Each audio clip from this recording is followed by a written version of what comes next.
తాకట్లో ఉన్న మీ బంగారాన్ని విడిపించి ఆ రోజు ఆన్లైన్ రేటుకి కొంటాం. Sharma gold company. ఆత్మని ఉద్దీవించాలంటే విష్ణుమూర్తి దగ్గరికి వెళ్ళాలి. శరీరాన్ని వృద్ధిలోకి తెచ్చుకోవాలనుకుంటే పురాణాలకు సంబంధించి ఒక్కో పురాణం ఒక్కో విధంగా చెప్తుంది. అదేంటది అన్నీ మనవే, మన డిఫరెన్స్ ఎందుకు చేస్తాము అనేది చాలా పెద్ద క్వశ్చన్. పురాణాల్లో అన్నీ నిజమని చెప్పలేము, అన్నీ అబద్ధమని చెప్పలేము.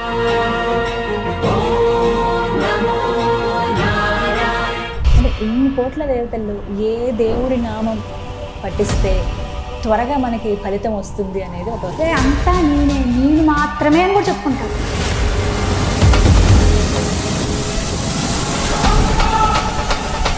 కుంకుమ ధరించడం మనకు పెద్దవాళ్ళు ఎప్పుడు చెప్పారు. ఇక తర్వాత ట్రెండ్ మారే కొద్ది వచ్చినవి స్టిక్కర్. ఏది ప్రశస్తం వీటన్నిటిలో? ఫస్ట్ మనం బొట్టెన్ను పెట్టుకోవాలో తెలిస్తే అప్పుడు ఏది పెట్టుకోవాలో తెలుస్తుంది. కాళ్ళకు నల్లదారాలు, చేతికి నల్లదారాలు. దైవ కార్యాలు ప్రత్యేకంగా ఏది చేయకూడదు పీరియడ్స్ టైంలో? పెళ్ళి జరుగుతున్నప్పుడు నాకు ఫస్ట్, నాకు సెకండ్ డే నేను గుట్టుగా దాచిపెట్టేశాను. ఇప్పుడు నేను ఏం చేయాలి? ఆ అమ్మాయి చెప్పిన సమస్య ఏంటి తెలుసా? ఐవీఎఫ్ని అసలు మన శాస్త్రం ఒప్పుకుంటుందా? మన అవసరానికి పిల్లలు రావు. పిల్లలు భగవంతుడు ముందే రాస్తాడు, నీకు పలానా వాడు పిల్లవాడు అని. పట్టు వస్త్రాలంటే ఒక జీవి హింసపడి ఆఖరికి తన ప్రాణాన్ని త్యజించి మనకి అది అందిస్తుంది కాబట్టి అవి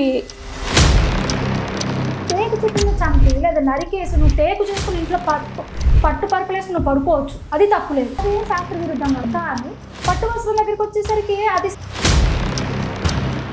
దేవుణ్ణి నమ్ముకుంటే మా పరిస్థితి ఇలా అయిపోయింది అనేవాళ్ళు మీరు చాలా మంది చూసి ఉంటారు. ఏం చెప్తారు దీనికి సమాధానం? ఇట్లా చేశాడు వీడు ఇంకా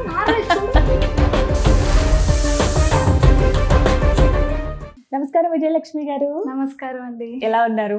చాలా బాగున్నాను. నిజంగానే సో హ్యాపీ. ఎప్పటి నుంచో అనుకుంటున్నాము దేనికన్నా టైం రావాలంటారు కదా, మీ మాటలే మీరు చెప్పేవే వింటూ మీకే ఇది ఒక ఆన్సర్ అనమాట. టైం రావాలి దేనికైనా సరే, మనం అనుకున్న వెంటనే ఏది జరిగిపోదు. భగవంతుడు ఆశీర్వాదం, ఆయన ఎలా ప్లాన్ చేస్తే అలా జరుగుతుంది. పుస్తకాలు చదివితేను లేకపోతే ఎవరో చెప్తే వినడం అన్న అక్కడ జ్ఞానం వరకు మేము ఏదో ర్యాండమ్గా వినేస్తామేమో. బట్ మీరు అదే పనిగా పెట్టుకొని సనాతన ధర్మం ఏంటి, మన ధర్మం ఏం చెప్తుంది, మన శాస్త్రం ఏం చెప్తుంది, మన పురాణాలు ఏం చెప్తున్నాయి, మనం ఎలా నడుచుకోవాలి అనే దానిపైన మీరు కొంత టైం తీసుకుని ఇలా వీడియోస్ చేయటం అనేది so great. Thank you so much. అందుకు థ్యాంక్ యూ అనమాట. సో చాలా డౌట్సే ఉన్నాయి. డైరెక్ట్గా అంటే ఫస్ట్ ఒక చిన్న మాటలో మీ గురించి చెప్పండి, మీ సెల్ఫ్ ఇంట్రొడక్షన్. తర్వాత మాకు చాలా సందేహాలు ఉన్నాయి, అవన్నీ అడిగేస్తాను. ఖచ్చితంగా అండి. నా పేరు విజయలక్ష్మి. నాకు పెళ్ళి ఇప్పటికి 12 సంవత్సరాలు అయింది. మా హస్బెండ్ పేరు వచ్చేసరికి గిరీష్ కుమార్. ఇంతవరకే నేను చెప్పగలుగుతాను. అండ్ నాకు ఇన్స్పిరేషన్ గా వచ్చేసరికి మా అమ్మగారు, మా నాన్నగారు, మా అత్తగారు, మా మామగారు కూడా. ఇది చాలా కొత్తగా అనిపిస్తుంది కానీ ఒక్కొక్కరి నుంచి మనం ఒక్కొక్కటి నేర్చుకుంటున్నప్పుడు మనకి మనం మార్చుకునే అవకాశం ఉంటుంది. అండ్ మా నాన్నగారు he was very good in talkative skills. అంటే మంచిగా ఒక 10 నిమిషాలు ఒక మనిషిని కూర్చోబెట్టి మాట్లాడగలుగుతారు. ఆయన ఏదైనా మాట్లాడితే ఎంత శత్రువు అయినా కూడా ఒక నిమిషంలో మిత్రుడు అయిపోతాడు. అంతేనా? అంత సాఫ్ట్ స్పోకెన్ అనమాట. And spiritual knowledge is completely from my mother only. మా అమ్మగారి నుంచి వచ్చిన నాలెడ్జ్ ఇదంతా కూడా. ఆమెకున్న ఇంట్రెస్ట్ లెవెల్స్ నాకు ఇంకాస్త పెరిగి రావడం. అండ్ మా అత్తయ్య గారు she is very good in hospitality. శత్రువు అయినా ఇంటికి వస్తే ఆమె నవ్వుతూనే పలకరిస్తారు. నేను మా అత్తగారి దగ్గర నుంచి నేర్చుకోవాల్సింది ఏంటంటే, ఇంటికి ఎవరు వచ్చినా కూడా అతిథి మనకి నచ్చినా నచ్చకపోయినా, నచ్చిన వాళ్ళంటే ఆబ్వియస్లీనే మాట్లాడతాను, కానీ నచ్చిన వాళ్ళతో నువ్వు ఎలా ఉంటావు, నచ్చిన వాళ్ళతో కూడా అలానే ఉండాలి అని నేర్పించారు. సో ఇలా నేను ఆ కామెంట్స్ని అంత పాజిటివ్గా తీసుకొని స్ట్రాంగ్గా ఉన్నానంటే మా అత్తగారు అనేది మెయిన్. అండ్ మా మావయ్య గారు అంటే మనకు తెలిసిందే, ఇంట్లో ఎన్నో జరుగుతున్నా ఒక చెట్టు స్ట్రాంగ్గా ఉందంటే రూట్స్ స్ట్రాంగ్గా ఉంటేనే ఆ చెట్టు నిలబడుతుంది. ఇంట్లో యజమాని అనేవారు ఎవరైతే ఉన్నారో వాళ్ళు స్ట్రాంగ్గా ఎదుర్కొని ఉంటే మిగతా వాళ్ళందరూ రిలాక్స్డ్గా ఉంటారు. సో వారిని చూసి నేను నేర్చుకుని ధైర్యంగా ఉండాలి. ఎటువంటి సమస్యలు ఏం వచ్చినా కూడా నువ్వు ధైర్యంగా ఉండు. ఆ ధైర్యమే చూసి ఆ కష్టాలు పరిగెత్తి పారిపోవాల్సిందే. ఇది నేను మా మావయ్య గారి దగ్గర నుంచి నేర్చుకున్నాను. ఈ నలుగురు నుంచి నేర్చుకొని ఒక పెన్సిల్ తయారైంది అనుకోండి, ఆ షార్ప్ చేసింది మా హస్బెండ్. సో వీళ్ళంతా ఒక kind of raw material supply అనుకుంటే మంచిగా పెన్సిల్ని షార్ప్ చేసి మా హస్బెండ్ ఏం చేశాడంటే ఈ పెన్సిల్ని భగవంతుడికి ప్రెజెంట్ చేశాడు. భగవాన్ ఇదిగో నీ మంచిగా షార్ప్ చేశాను మా వైఫ్ని, ఇప్పుడు నువ్వు ఎలా యూటిలైజ్ చేసుకుంటావు అలా యూటిలైజ్ చేసుకో. సో దట్స్ ద వారధి ఆస్క్ అనేది మనకి వచ్చింది. అలా వచ్చిందనమాట. లాంగ్ స్టోరీ కట్టి చాలా బాగుంది ఎక్స్ప్లెయిన్. మీరు ఎలా వీడియోలు చెప్పినప్పుడు ఎలా అయితే అలా వింటూ ఉంటావో ఇప్పుడు కూడా అలాగే వింటూ ఉన్నాను అనమాట. మీరు నమ్మరు కానీ మనకి మహాభారతంలో ఒక స్టోరీ వస్తుంది. ఏంటి, ఇంద్రుణ్ణి చంపడానికని అదితే మనకు తెలుసు కదా, ఆమె హస్బెండ్ని అడిగి నేను ఎట్లయినా ఇంద్రుని చంపే పుత్రుడిని నాకు ఇవ్వండి అని వాళ్ళ హస్బెండ్ అడిగితే, ఓకే డన్, నువ్వు ఇవి రూల్స్ పాటించు, నువ్వు ఇవి పాటిస్తే నీకు ఇంద్రుని చంపే కొడుకు పుడతాడమ్మా అని ఆయన ఇస్తాడమ్మా. ఈమె పాటించాల్సిన రూల్స్ ఏంటో తెలుసా, మీరు నమ్మరు. మనం మంచి మీద పడుకుంటాం కదండి, ఇప్పుడు దుప్పటి కప్పుకుంటాం కదా, ఆ దుప్పటి పాదాల వైపుకి ఉండేది, తల వైపుకు ఉండేది మనం ఇప్పుడు ఏం పట్టించుకోవట్లేదు, ఎట్లా అంటే అట్లా వేసేసుకుంటున్నాం. కానీ అప్పట్లో పాదాల వైపు ఉన్న దుప్పటి ఏంటంటే నాట్ వేసి పెట్టుకుంటారు. పొరపాటున పాదాల పైన నువ్వు ఈరోజు పాదాల పైన వేసేసుకున్నావు, రేపు పొద్దున ఆ పాదాల వైపు ఉన్న దుప్పటి తల మీదకి రాకూడదు. ఒకసారి పాదాలు ఒక చాట పెట్టి మనం పడుకుంటున్నామంటే ఇంకా పాదాలు అక్కడే ఉండాలి. Every time the foot should face that particular position. ఇలా పొజిషన్ మారిన దోషం. ఆమె ఒక రోజు మర్చిపోయి తల వైపు వేసుకోవాల్సిన దుప్పటి పాదాల వైపు ఏదో పొరపాటు. ఆమె కూడా ఇన్ని రోజుల నుంచి నిష్ఠా నియమాలు పాటిస్తూ ఉంటది కదా. ఇంద్రుడికి ఆల్రెడీ తెలుసు ఈమె కడుపులో ఉన్న శిశువు నన్ను చంపడానికే వస్తున్నాడన్న సంగతి తెలిసి ఈమె ముందుగానే ఎంత కాదన్నా పిన్నతల్లి కదా, అమ్మ నువ్వేదో వ్రతం ఏదో పట్టుకున్నావంట కదా, నేను నీకు హెల్ప్ చేస్తానని చెప్పి ఆమె వ్రతం అని అనుకున్న రోజు నుంచి ఈయన హెల్ప్ కొని అక్కడే ఉన్నాడు. ఈయనకి తెలుసు కడుపులో ఉన్న బిడ్డ ఈయన చంపడానికే అని ఈయనకి తెలుసు, ఆమెకి తెలుసు. బట్ ఇద్దరు బయట పడలేదు. తల దగ్గర వేసుకోవాల్సింది పాదాల దగ్గర వేసుకునేసరికి ఆమె గర్భంలోకి దూరి ఈయన 6 భాగాలుగా ఖండించేస్తాడు ఆ బిడ్డని. వాళ్ళే పేరేదో ఉందండి, అలా పుడతారు 6. తర్వాత ఈయన నువ్వేం టెన్షన్ పడకమ్మా, నువ్వు నన్ను చంపడానికని పెట్టుకున్నావు, వాళ్ళు ఇప్పుడు నా కింద పెట్టుకుంటాను, నేను నా కింద దేవతలుగానే ఉంటారు వాళ్ళు, నువ్వేం ఫీల్ అవ్వకని చెప్పి ఆ 6 ఆయన కిందకి పెట్టేసుకుంటాను అనమాట. సో చిన్న తప్పే, అసలు ఇది ఒక తప్ప, ఇది అసలు ఒక దోషమా? మరి మనకి తెలియని ఎన్ని దోషాలు మనం చేస్తున్నాం. ఇంత చిన్న తప్పుకే ఆమె గర్భంలోని శిశువు 6 భాగాలు అయిపోయిన దోషాన్ని ఆమె మూట కట్టుకున్నప్పుడు ఏది అన్ని ధర్మ సూక్ష్మాలు తెలిసిన వాళ్ళే ఋషి పత్నే అది చేస్తే మనుషులు మనం ఎంత అంటే మనం తెలుసో తెలియకో ఎన్ని తప్పులు చేస్తాం. మనం పొద్దున్న లెగిస్తే ఎన్ని దోషాలు ఉండుంటాయి. సో మనం తెలుసో తెలియకో ఎన్నో తప్పులు చేస్తాం కాబట్టి అన్ని తెలిసిన వాళ్ళు మనం కాదు కాబట్టి, అంత తెలిసిన ఋషి పత్నులే అన్ని చేస్తుంటే మనం ఎంత అని అనుకుంటాం కాబట్టి నాకేం తెలియదు నాయన, నువ్వు ఏది చెప్తే చేస్తాను, నీదే పని, నేను నీళ్ళు తాగినా నా కోసం కాదు నీకోసం, నేను తిన్నా నా కోసం కాదు నీకోసం, అంటే నువ్వు చేయమన్నా నేను చేశాను. ఇలా అనుకున్నప్పుడు ఏమవుతుందంటే కంప్లీట్ ఆ కర్మ హిస్టరీ అన్ని ఆయనకి ట్యాగ్ అయిపోతాయి. అసలు ఇంత సింపుల్ థింగ్ ని భగవంతుడు చెప్తే మనం అది మానేసి అన్ని మనము అని అనుకుంటున్నాం కాబట్టి మనకి కష్టాలు. అసలు ఇప్పుడు ఎవరైనా వచ్చి ఏమండి మీ పాపాలన్నీ నాకు ఇచ్చేయండి అంటే ఎంత బాగుంటుంది చెప్పండి. ఎవడైనా తీసుకుంటాడని మనం అనుకోవట్లేదా? మరి కృష్ణ పరమాత్మ నాకు ఇచ్చేయని అడిగినా మనం ఇవ్వట్లే. ప్రాబ్లం అది. అంటే అన్ని ఆయన కోసం మనం చేస్తున్నామంటే అసలు మనకి ఏ కర్మ యాడ్ అవ్వదు. ఇది ఒక్కటి సింపుల్ లాజిక్, అది పట్టుకుంటే మనం చాలా పీస్ఫుల్ గా ఉంటాం. ఇప్పుడు మీకైనా నాకైనా భయం ఎందుకు వస్తుంది, బాధ ఎందుకు వస్తుంది, అమ్మ ఇప్పుడు ఏదో చేశాను దీనికి ఏదో పాపం వచ్చేస్తుంది, దీనికి ఏదో దోషం అంటే నువ్వు చేసావని అనుకుంటున్నావు అంటే దోషాలు నీకు వస్తున్నాయి. ఆయన చేశాడు అనుకుంటే సర్వం ఆయన చేతుల్లోనే ఉంది, అప్పుడు నీకు ఏ దోషాలు అంటుకో అయిపోయింది. ఇది అలవాటు చేసుకోవాలి ప్రతి ఒక్కరు. చాలా టైం పడుతుందండి యాక్చువల్గా. ఎలా ఇన్ఫర్మేషన్స్ అన్ని ఎలా గ్యాదర్ చేస్తారు? చదువుతారా పుస్తకాలు? బుక్స్ చదవడం కన్నా యాక్చువల్గా నేను వింటాను. I'm good at listening. చదవడం నిద్రే ఇంక మనకి, అంతేనా? పుస్తకం చేస్తే నిద్రే. బట్ ఎస్ చదువుతాను కానీ డిపెండ్స్, ఇంకా పర్టికులర్ థింగ్స్ చదవాలి. మా అమ్మగారు ఇస్తారు, నువ్వేదో చెప్తున్నావు కదా వీడియో, ఆ వీడియోకి సంబంధించిన పాయింట్లు దీంట్లో ఉన్నాయమ్మా ఒకసారి చదువుకొని చెప్తారు. అలా మేము చెప్పినప్పుడు ఆ ఒక్కదే స్క్రీన్ షాట్లు తీసి పంపించేస్తుంది బుక్స్ లో. అంతవరకు ఎవరైనా అంటే కొన్ని థింగ్స్ అండి జనాలకు కూడా ఎలా ఉండాలంటే దే నీడ్ ప్రూఫ్.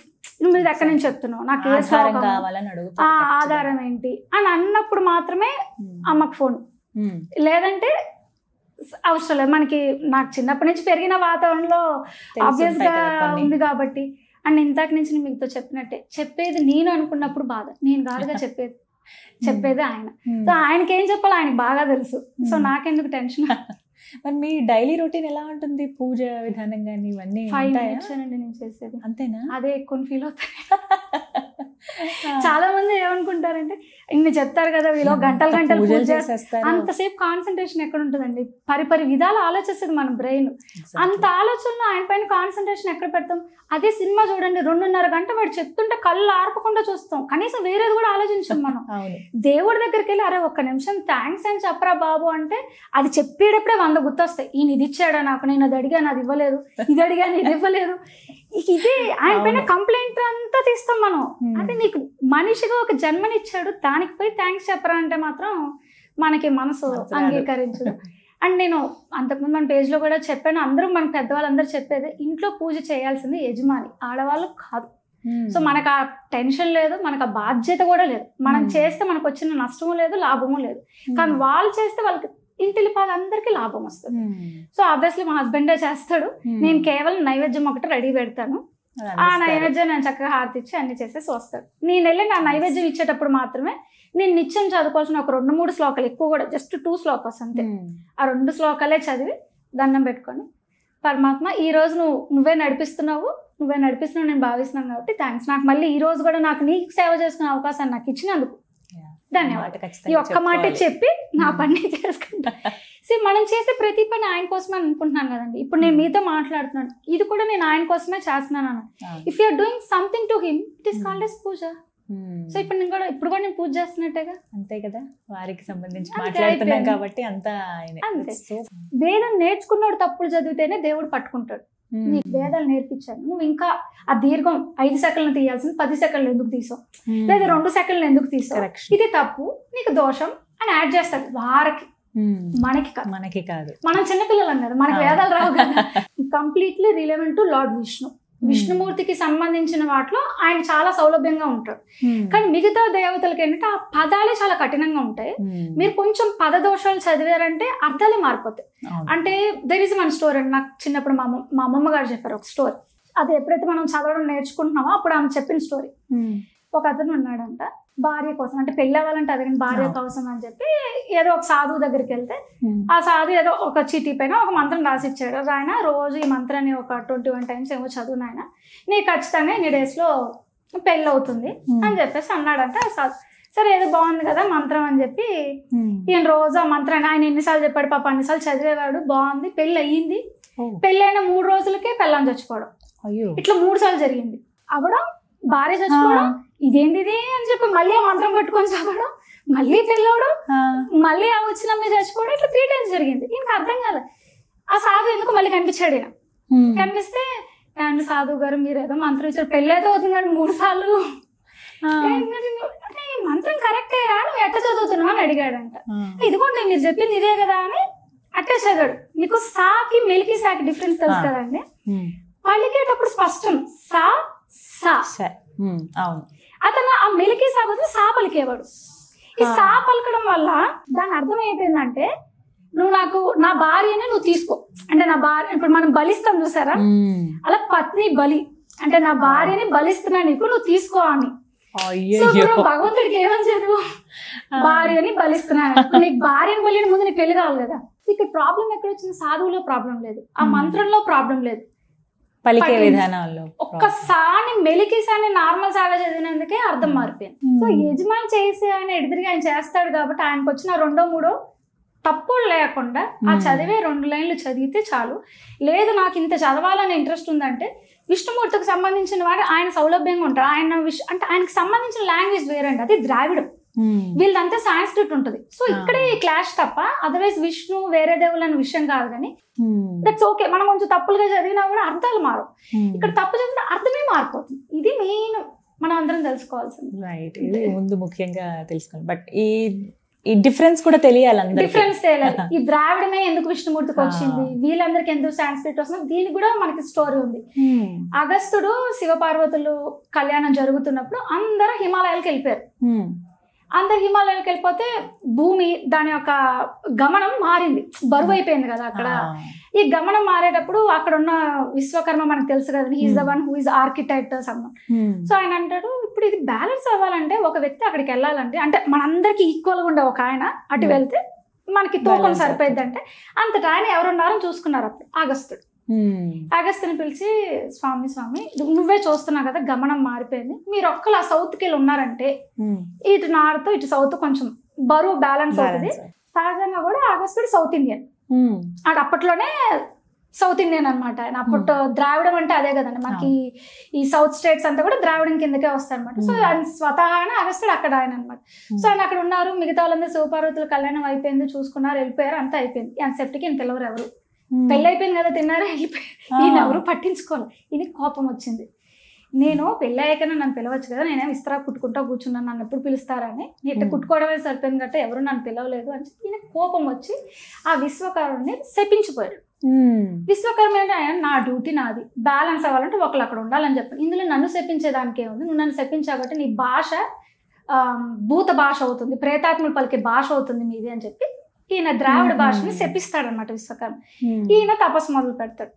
అగస్త్యుడు విష్ణుమూర్తి గురించి తపస్సు చేస్తాడు. విష్ణుమూర్తి వచ్చి నువ్వేం ఫీల్ అవ్వకు అగస్త్య, ఏదైతే ఆయన ప్రేతాత్మ భాష అని అన్నాడో, అసలు ఇప్పుడు ఎవరైనా భూమిపైన నన్ను కొలవాలంటే ద్రావిడంలో కొలిస్తేనే నేను పలుకుతాను, లేదంటే నేను పలకను అని అంటే, అప్పటి నుంచి మీరు రామానుజాచార్యుల కాలం కానివ్వండి, శంకరాచార్యులు, మీరు తిరుపావే అని చూస్తున్నారు, అన్ని ద్రావిడంలోనే ఉంటాయి. అన్ని దివ్య ప్రబంధాలు ఏమైనా మనకి చాలా ఉంటాయి. ఎందుకంటే ఆయన చెప్పి నువ్వు ద్రావిడంలో పిలిస్తేనే నేను వస్తా, నువ్వు ద్రావిడంలోనే నన్ను స్తుతిస్తేనే నేను పలుకుతా. అందుకే అప్పటి నుంచి ఆ అగస్త్యుడు ఆ శాపం తర్వాత ప్రతి ఒక్కరు విష్ణుమూర్తి గురించి రాయాల్సిన వాళ్ళందరూ కూడా ద్రావిడంలోనే రాశారు. అందుకే నేను అంది Dravidam, just because lord Vishnu నేను ఇంతకు చెప్పిన పర్పస్ ఏంటంటే Dravidam is a language where you can fluently, అంటే మీరు తప్పులు పలికినా కూడా అర్థాలు మారకుండా ఇక్కడ అర్థాలు మారుతాయి. ఈ విషయం తెలియకంటే చాలా మంది ఏమనుకుంటారంటే there is a conflict between Vishnu and other దేవతాస్. ఇక్కడ విషయం దేవతల గురించి కాదు, ఈయన ఇచ్చిన వరము వీళ్ళకి చేరుకునే విధానం ఇక్కడ అది లేదు కాబట్టి వీళ్ళెవరేమి ఇవ్వలేదు కదా, నువ్వు ద్రావిడంలో పిలిస్తే పలుకుతా, వీళ్ళెవరూ చెప్పలేదు. సో వీళ్ళకి సాంస్క్రిట్ ఆయన చెప్పాడు, అందుకని ఆయన ద్రావిడం అంతే. It's a very simple things అండి. బ్యాక్ అండ్ స్టోరీ తెలిస్తే you will not find difference between people. అది తెలియక క్లాషెస్ పెట్టుకుంటా ఉంటారు చాలా మంది. అదే పెద్ద ఇష్యూ లాగా, అదే పెద్ద ఇష్యూ అవుతుంది. Thank you so much Vijayalakshmi గారు. ఇంకా చాలా వీడియోస్ రావాలి మీ నుంచి, చాలా అవగాహన పెరగాలి, అది మీ బాధ్యతగా తీసుకుని ఇంకా వీడియోస్ అందిస్తారనే ఆయన బాధ్యతే ఖచ్చితంగా. థ్యాంక్ యూ అండి. థ్యాంక్ యూ సో మచ్ అండి.